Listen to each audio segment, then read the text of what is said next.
Dictation start now.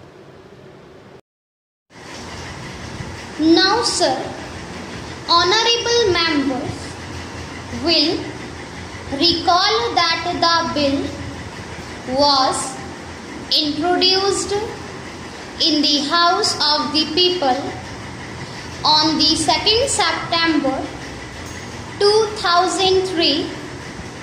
It has had a long history and in one form or another it has been before the public since the end of 1949.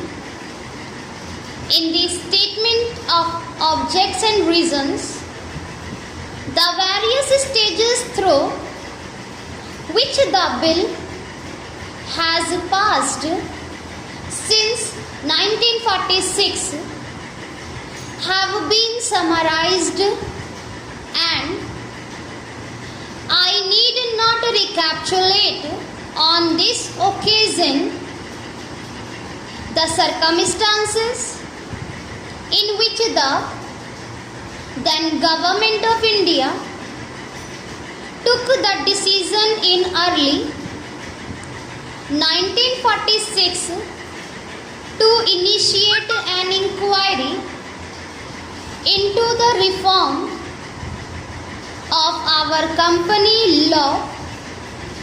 I would remind honorable members that between 1946 and 1948, the entire field of company law was carefully reviewed by two distinguished company lawyers who were appointed to recommend the broad lines on which the present act should be revised.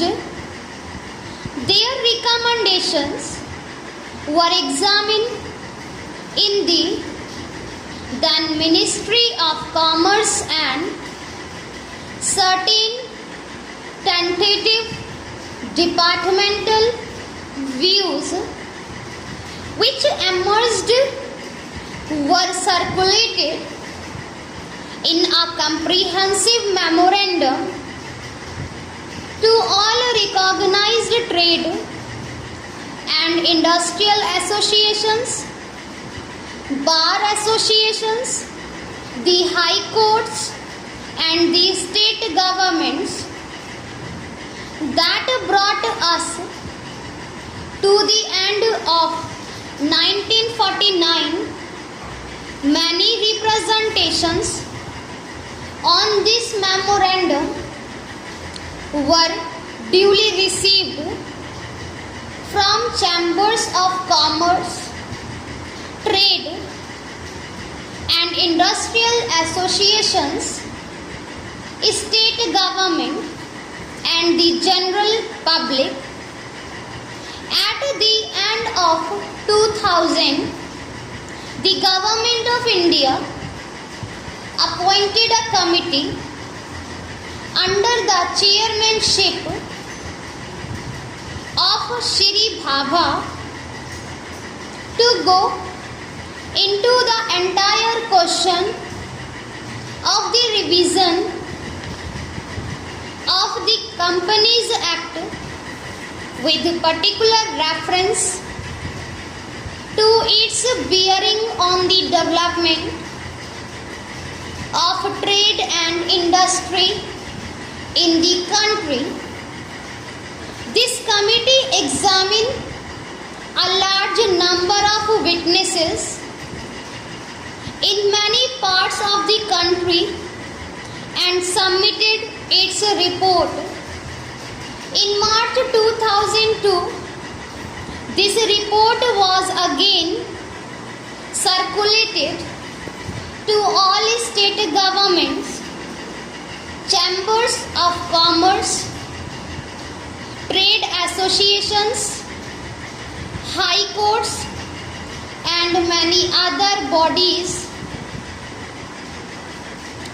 At the same time, a special officer was appointed in the Department of Economic Affairs, Ministry of Finance, to examine the report in the light of the views received from the interested public